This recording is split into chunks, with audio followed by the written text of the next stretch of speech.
The following presentation is a re-recording of a talk titled The Odyssey of the Lost Mural, given for the Jewish Studies Center in Washington, D.C. on June 24th, 2020. Presenting are historian Jeff Potash and Aaron Goldberg, a native son of Burlington, Vermont. Jeff and Aaron are co-archivists of Burlington's Ohavi Zedek Synagogue and members of the Friends of the Lost Mural board. I'm going to pass it over to Jeff now to get us started. Aaron and I want to first thank everyone at the Jewish Studies Center in Washington, D.C. for inviting us to share the remarkable Odyssey of the Lost Mural with you. The Lost Mural is a rare survivor of the rich culture of the Jewish world of Eastern Europe, destroyed in the Holocaust. It testifies to synagogues and prayer halls whose works were never photographed and whose artists' identities will never be known. It is also a unique immigrant treasure. A time portal, the Lost Mural allows us to revisit the worlds of the immigrants and the communities they shaped and transplanted here. Traditionally, the story of Burlington's Jewish community begins in the decade of the 1880s, when a group of recent Lithuanian immigrants joined together to form the Ohavi Zedek, or Lovers of Justice congregation, in 1885.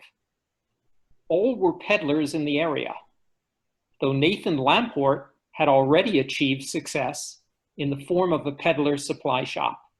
Set within walking distance of Burlington's bustling waterfront, then America's second largest lumber port, the fledgling business afforded him ready access to travelers along the lake.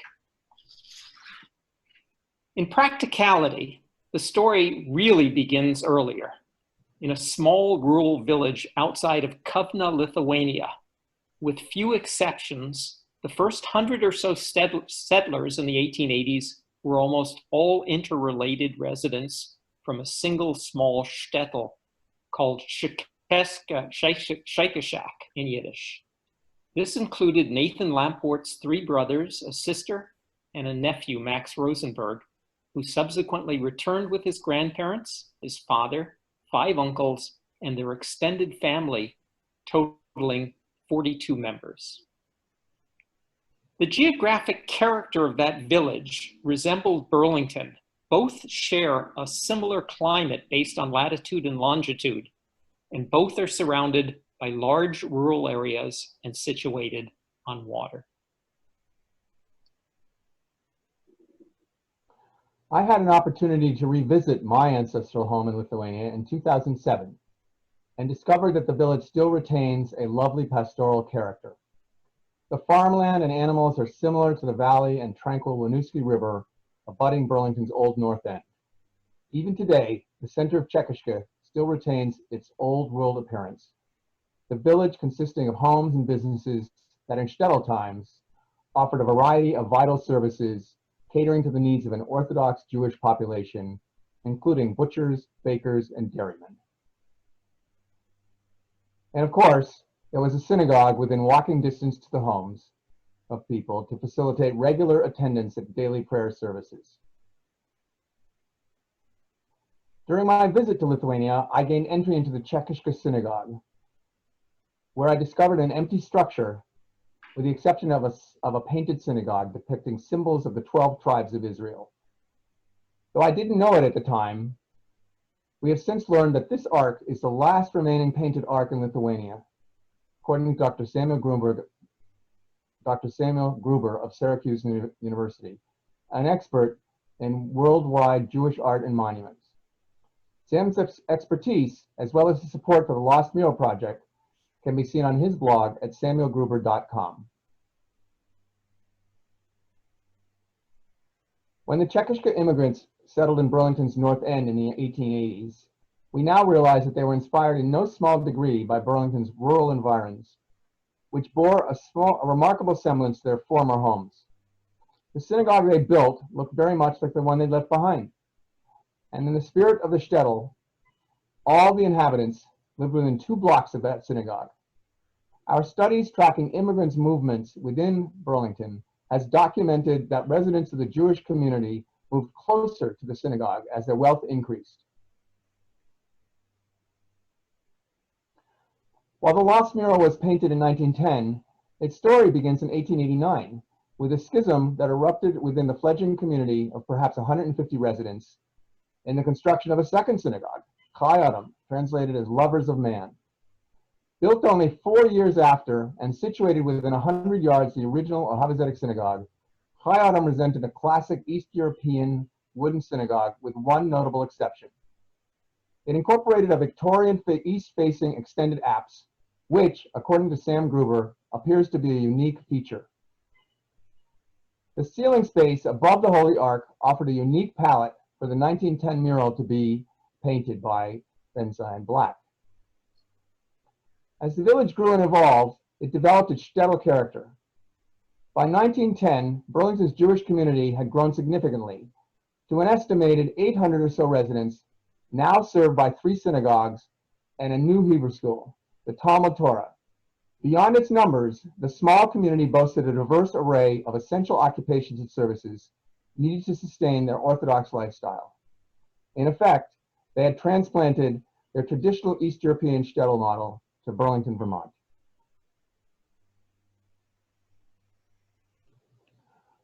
One resident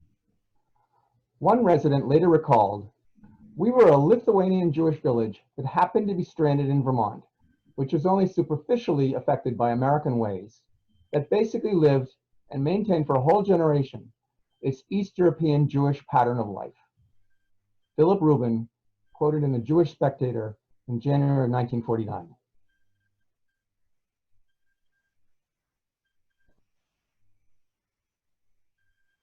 The village became known to its residents as Little Jerusalem.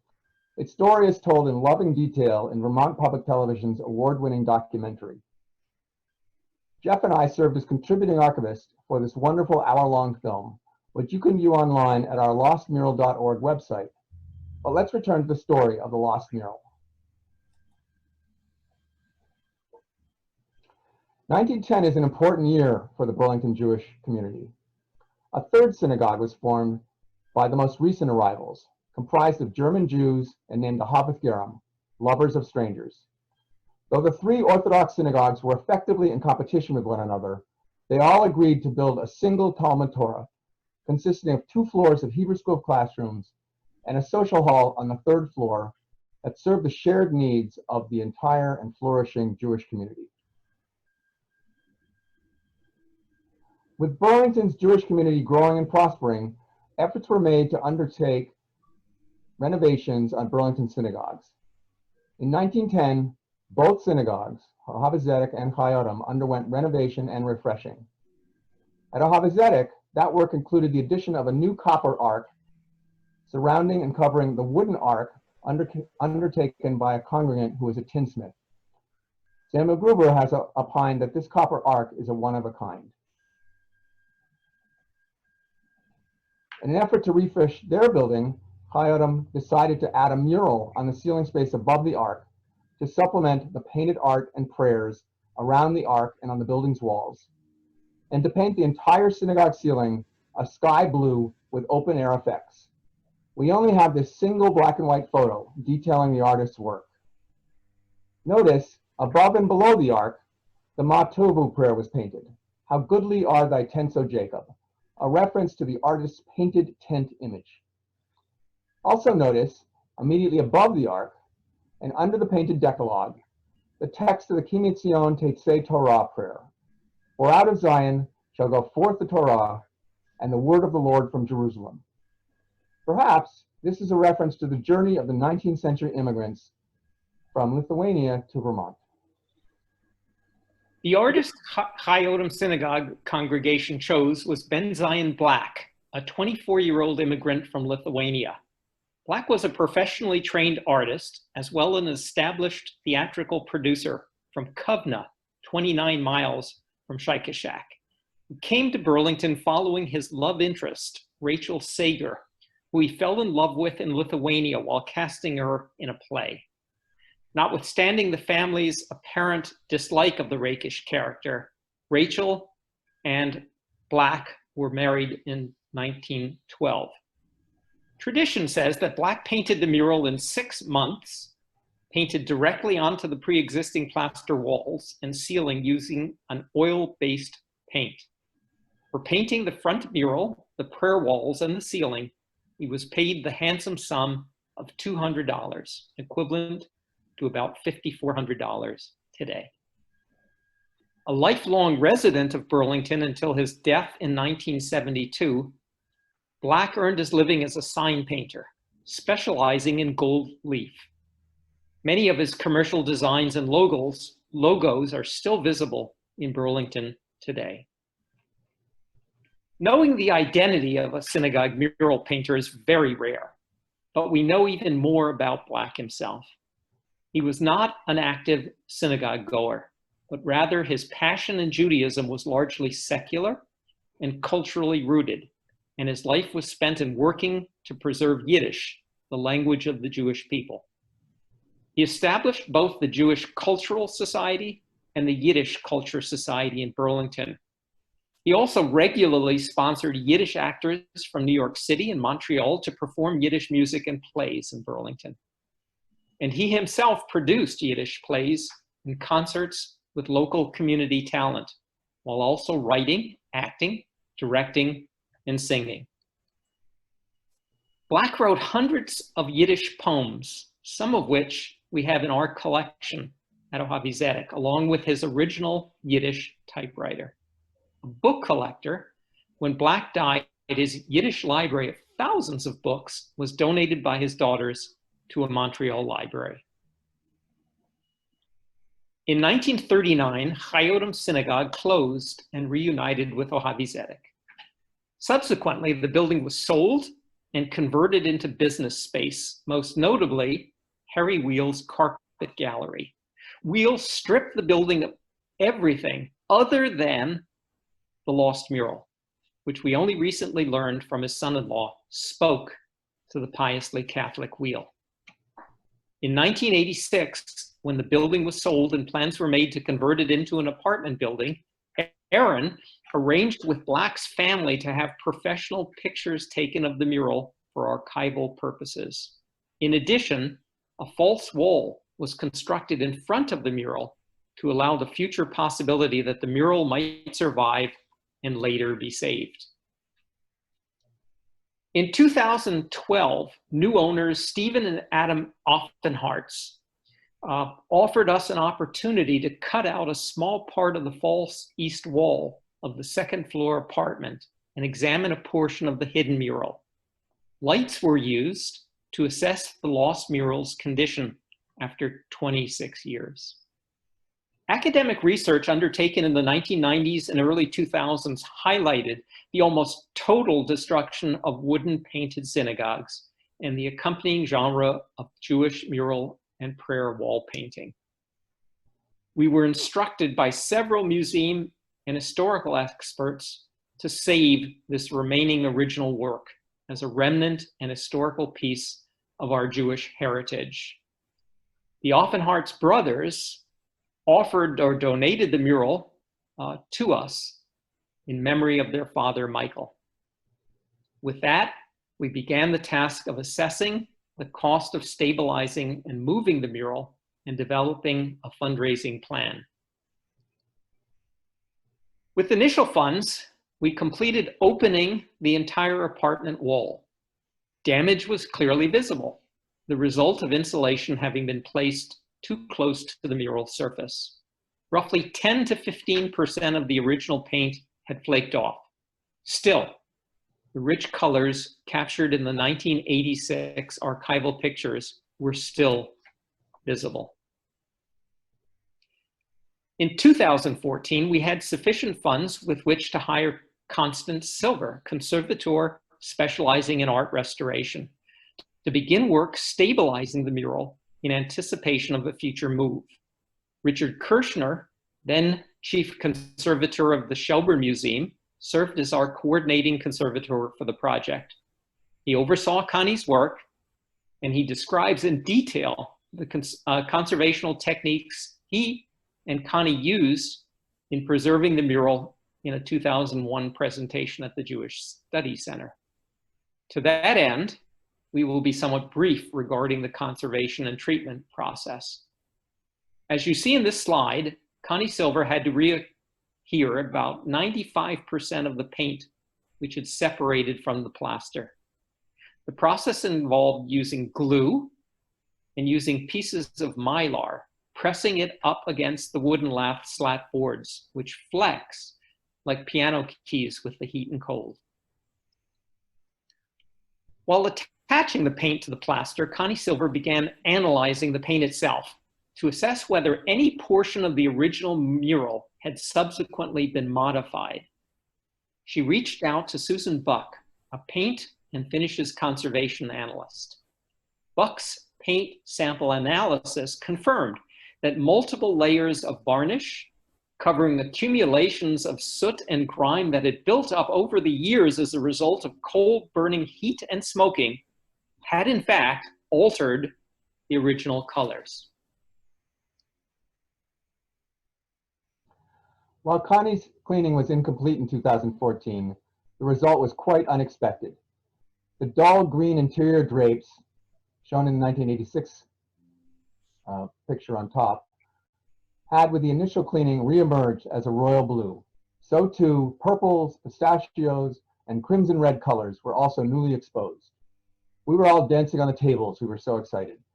Suddenly, as Dr. Gruber observed, the mural theme becomes clear. The Lost Mural, with its newly discovered colors, depicts the tent of the tabernacle as described in the Bible. The tent of the tabernacle is the portable sanctuary tent built by the Israelites in accordance with God's instructions after they left Egypt. The temple was considered to be the earthly dwelling place of God, inside of the sanctuary tent, inside of the camp of the Israelites. Exodus chapter 25, verses 8 and 9. In Exodus chapter 25, verse 4, God also instructs Moses that before the people left Egypt, the Israelites should accept gifts from the Egyptians. Quote, "And these are the gifts that you shall accept from them: gold, silver, and copper," and at verse 4, "blue, purple, and crimson yarn." Close quote. Blue, purple, and crimson yarns were the most expensive dyed yarns in the ancient world and served as a mark of royalty. These colors were directed by God to be used for the tabernacle hangings, coverings for the service utensils, and coverings for the priestly vestments. We will elaborate on this later in our talk. So how do you move a 22-foot by 11-foot mural? The first step, taken in October 2014, consisted of building a temporary shelter around the portion of the building containing the mural. In part, that reflected Rick Kirshner's concerns raised regarding significant variations between the extreme winter outside temperatures and the indoor apartment temperature, potentially causing cracking during the cold winter months and the possibility of further damage to the mural. By November, the second floor extension of the temporary building had been constructed and work began on a removable roof attached with screws. During December of 2014, third floor trusses were installed with beams. The temporary structure was completed in January 2015, a house built around a house. With the slate roof of the building's apse encased within the temporary structure, work could continue during the coldest winter months. In March 2015, the entire slate roof was carefully removed, each slate numbered, and the underlying wooden roof at the rear of the Lost Mural was exposed.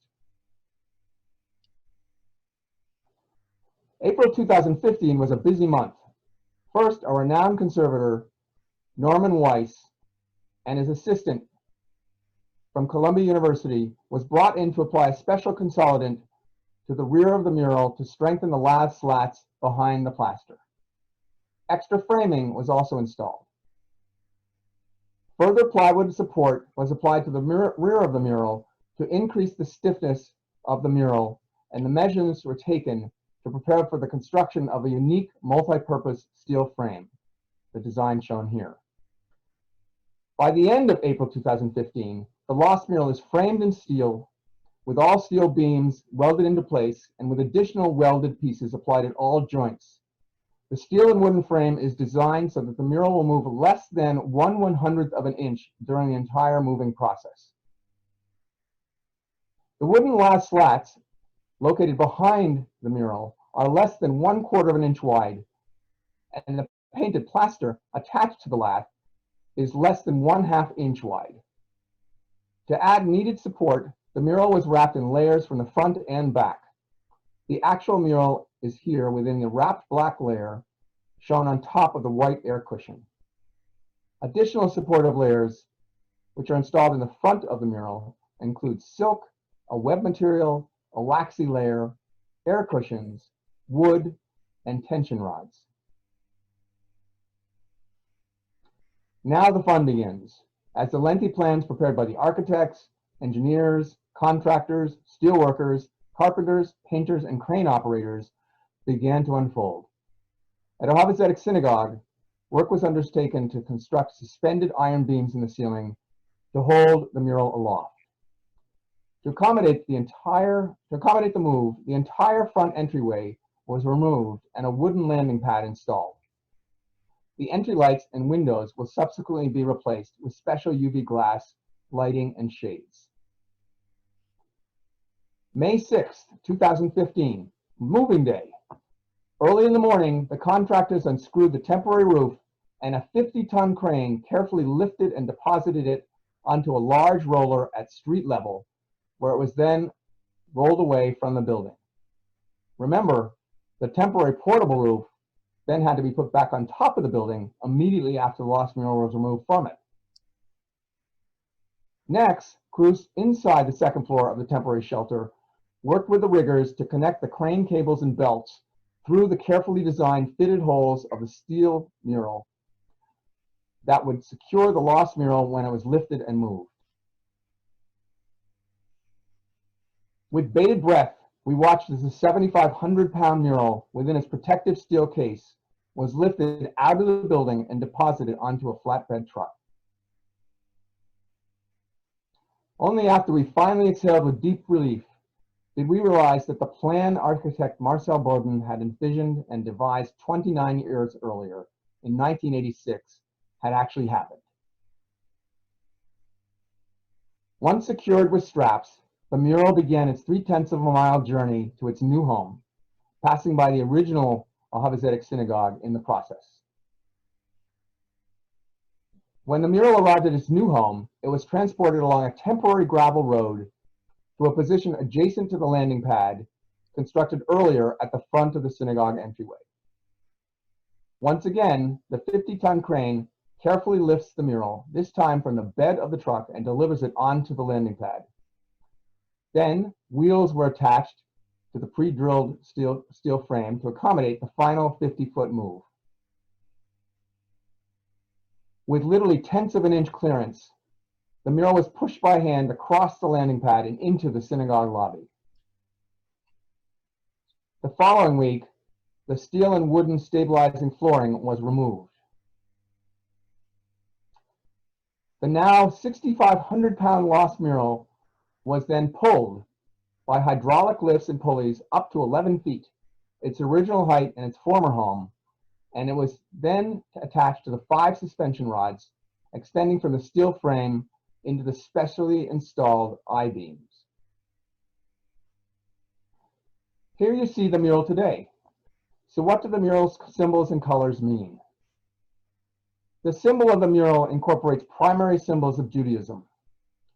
At the center are the 10 Commandments, the Decalogue, that sit on the throne of Solomon as described in the Book of Kings. The commandments are supported on either side by rampant lions, the lions of Judah, familiar from both heraldic and Jewish tradition. Above the commandments appears a crown and a ribbon. The 2 Hebrew words on the ribbon can be translated as Keter Torah, the crown of the Torah. But the artist had 2 additional side panels with which to work, and this is where Ben Zion Black adds his unique style and interpretation. One's immediate attention is on the side panels, focuses on the 4 large columns that draw the eye from the bottom to the top of the mural.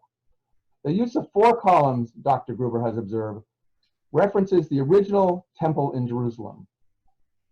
Midway up the columns, one sees portals looking outside from inside of the sanctuary tent using a trompe-l'oeil effect. The book of Exodus tells us that the tent of the tabernacle is partitioned into 2 sections. The first is the outside entrance tent, called the Holy Place, which houses an outside altar, a table, and utensils. The second and most interior space, called the Holy of Holies, houses the ark containing the 10 Commandments. The book of Numbers, chapter 4, verses 6 through 12, specifically references the outside space being separated from the inner Holy of Holies area, containing the ark with the 10 Commandments, by royal blue and purple curtains as depicted. In Black's work, you move from the outer tent courtyard, wrapped in red curtains, through the blue curtains, into the most sacred interior space, the Holy of Holies. In biblical times, only the high priest was allowed entry into this most sacred space. However, in his 3-dimensional imagery, it appears that Black, a recent immigrant, may be suggesting that everyone, all peoples, are welcomed within the tent of the tabernacles. The Lost Mural reflects the spirit of Eitz Chaim, Tree of Life, a commentary on Torah, the 5 books of Moses, in connecting the powerful elements of symbolism and space. Quote, "It is the ark and its contents which are the symbols of the covenant between God and Israel. Sacred deeds, sacred spaces, and time can be integrated into a way of life." So where do we go from here? While we are thrilled with our progress to date, our work is far from complete. An important step, which we've just been advised by our 2 curators, involves cleaning the entire mural to remove all foreign matter and to reinstate its original colors. No one we've met has ever seen what the original 1910 mural looked like. What we do know from the conservator's test cleaning samples is that the original colors were much brighter and sharper and vibrant. Noteworthy here are the rich reds and royal blues. A former resident of Kovno, Lithuania in the 1920s, Dr. Joel Elkes, told us that the vibrancy of the original colors captured the vitality of Jewish life. He described the mural as a visual Kaddish. Kaddish is a hymn of praises about God found in the Jewish prayer service and is often used to refer specifically to the mourner's Kaddish, said as a part of prayers for mourning the death of a parent, spouse, sibling, or child. Saving these colors, Dr. Elkes reminded us in 2014, was tantamount to preserving, quote, "the magical world of my earliest childhood," close quote. In his memory, and in those who are no longer here, we want to clean the mural and restore it to its original glory. Still largely hidden underneath darkened layers of varnish and grime are vibrant greens, crimson red tablets for the 10 Commandments, bright yellows, royal blues, and purples, waiting to be revealed. The Lost Murals palette contains a full spectrum of lively and joyful colors, which speak to Benzion Black's artistry, to the joyful centuries-old tradition of synagogue wall paintings grounded in biblical references, and to the enduring spirit of immigrant hope. Our desire to expose the original colors of the mural have now taken on a new sense of urgency. As a result of chemicals used during the mural's move, the top layers of discolored varnish have been hardening at an ever-accelerating pace. Rick Kirshner has told us that further delays in cleaning the mural could potentially render it impossible to remove the varnish without endangering the underlying paint. In response to Kirshner's call, the Friends of the Mural have launched the L'Chaim campaign to restore the colors and the voice of the Lost Mural. And of course, we welcome your interest, support in this endeavor. Thank you so much for inviting Aaron and I to share our stories with you. We surely invite you, if you're in the area of Burlington, to come visit, and we welcome your thoughts and ideas to help us move forward. Thank you again. Thank you, everyone.